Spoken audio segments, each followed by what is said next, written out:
Joining me now with reaction, former Speaker of the House, former presidential candidate Newt Gingrich. Mr. Speaker, you've been urging Republicans to engage. Is this engagement? This is a terrific performance of leadership, of courage, of stamina, of determination on the part of Senator Rand Paul.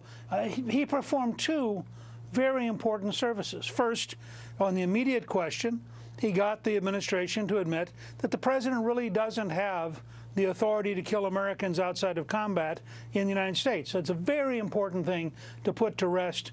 And if there's any doubt about it left, Congress should pass a law making it definitive. Clearly, as Commander-in-Chief, at a moment of national crisis, he could authorize something in order to avoid a disaster. But short of that, the bias should be overwhelmingly in favor of protecting the legal rights of American citizens.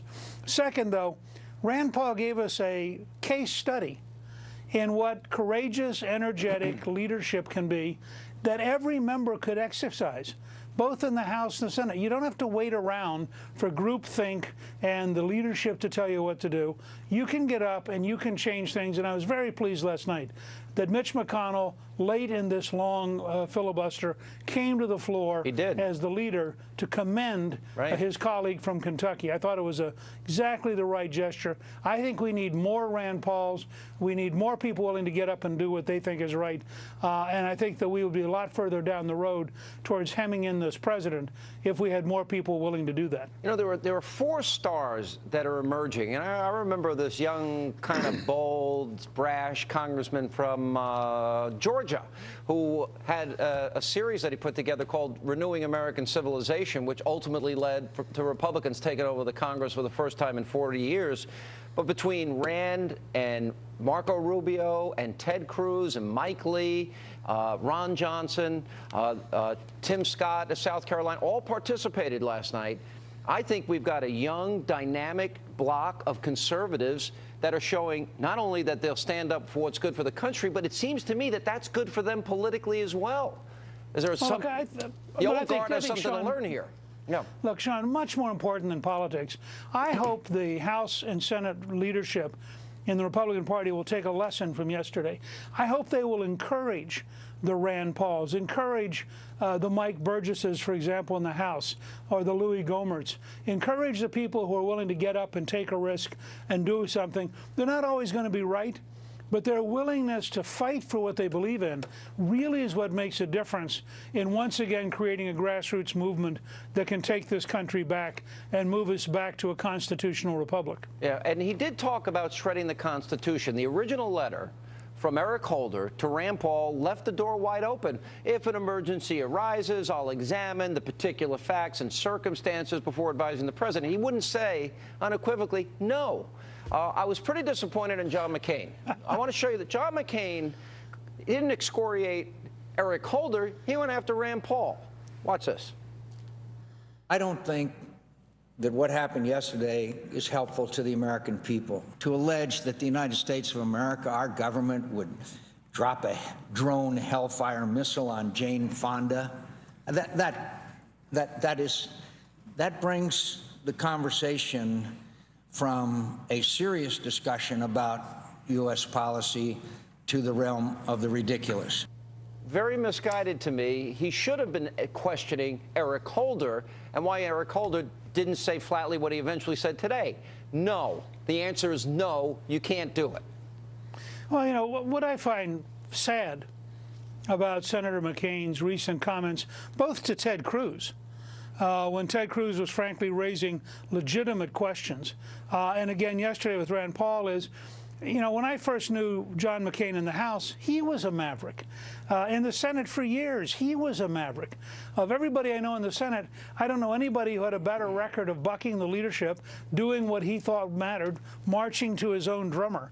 And I think that it's unfortunate, but I think, frankly, it doesn't hurt Ted Cruz, and it doesn't hurt Rand Paul. It hurts John McCain. The country's moving on. We're in a new era. People know that these are legitimate questions. And as you pointed out, when the Attorney General sends a letter up that implies the president has the right to kill Americans who are not engaged in combat. This is a very important distinction. If you're an American and you're engaged in fighting the United States, you're engaged in an act of treason, the president as commander-in-chief has every right to target you, as he did an American in Yemen, I think, 2 years ago. But if you're an American who might be vaguely, indirectly engaged in something, and then you have not been proven in a court of law, you're not an active combatant, you have every right to be protected under our Constitution, or the Constitution has no meaning. You know, do you feel, and I'll tell you, the emails came flying in. Twitter was going nuts. I felt a momentum shift between, and we'll talk about this in the next segment, about sequestration, the president overreaching, his apocalyptic talk, between that and Rand Paul. I just felt a shift. You can feel it. Did you feel that?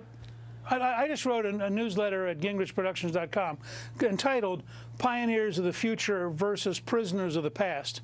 I think you just described a situation where you clearly have Rand Paul and others who are the pioneers of the future, and unfortunately you have some former leaders who have become prisoners of the past in a way that becomes really pretty embarrassingly obvious in some of these exchanges. All right. Well, when you're cutting $85 billion in 7 months, which represents over a 10% cut in the defense budget in 7 months, there's no smart way to do that.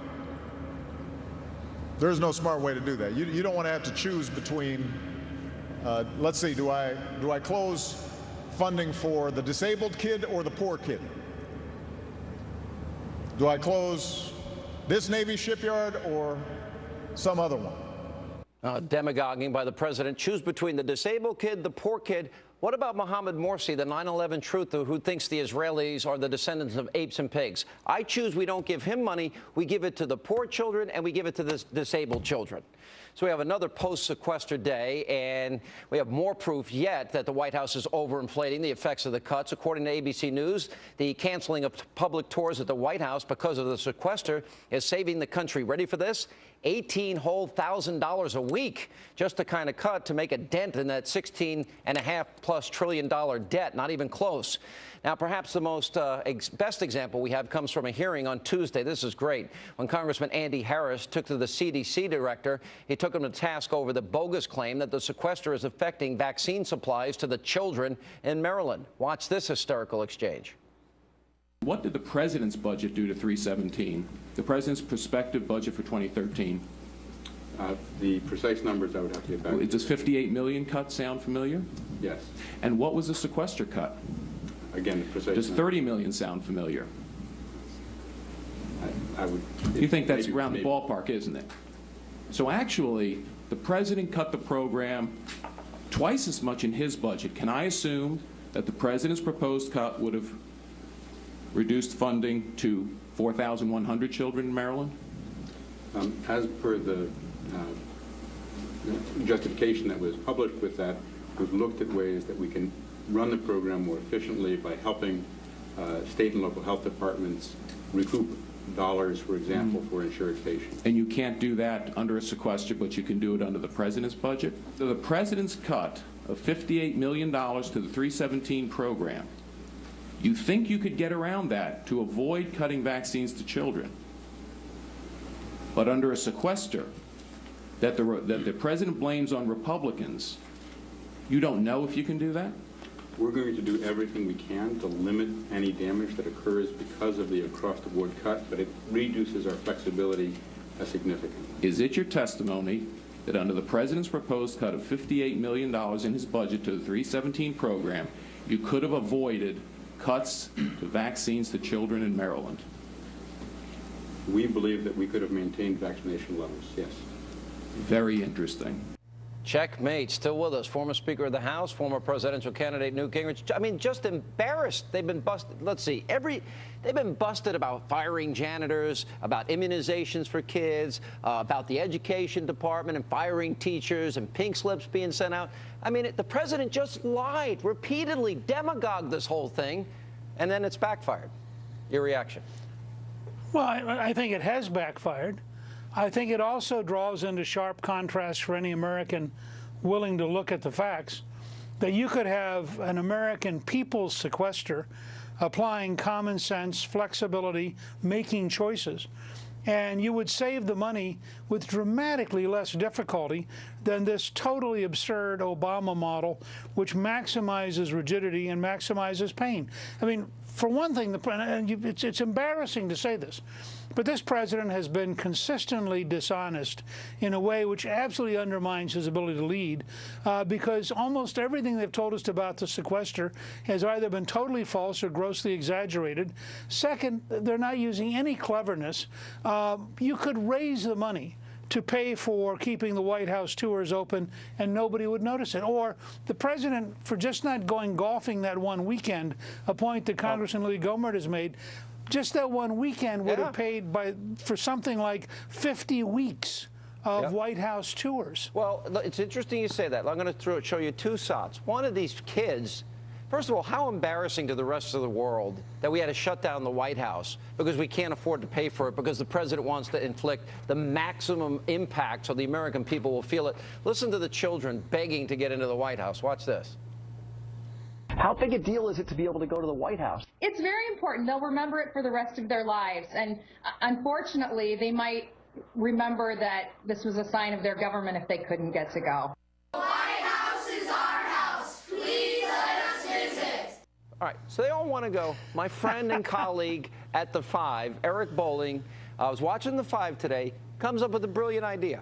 Absolutely brilliant. Let's roll tape. I'll make you a deal, Mr. President. Jay Carney, grab your pencil. Let these families take their White House tours next week, and I'll cover the added expenses. Word is it'll cost around $74,000. If I can get the White House doors open, I'll pick up the tab. Mr. Carney, you know this is an offer you can't refuse. Give me a call.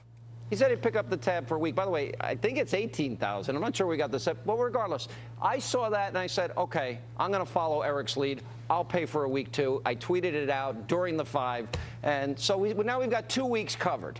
If the president wants to play games like this, we can play games back. Well, let me say, first of all, ironically, my grandson, Robert, who you know, he and his class went to the White House tour about 3 weeks ago. They loved it. They made them feel very patriotic. They're 5th graders, and they really had just a wonderful experience. John Boehner organized the House budget so that the Capitol Visitor Center is staying open. They made choices, and they were able to find a way to serve the American people before serving the bureaucracy. What the president's doing is an absurdity, and people need to understand. A president who adopts maximum pain for political gain as a deliberate strategy is really undermining faith in the presidency and really, I think, losing any credibility to be the leader of the United States. He's being petulant and immature. You know something? We'll spend, Mr. Speaker, more money this year than we spent last year.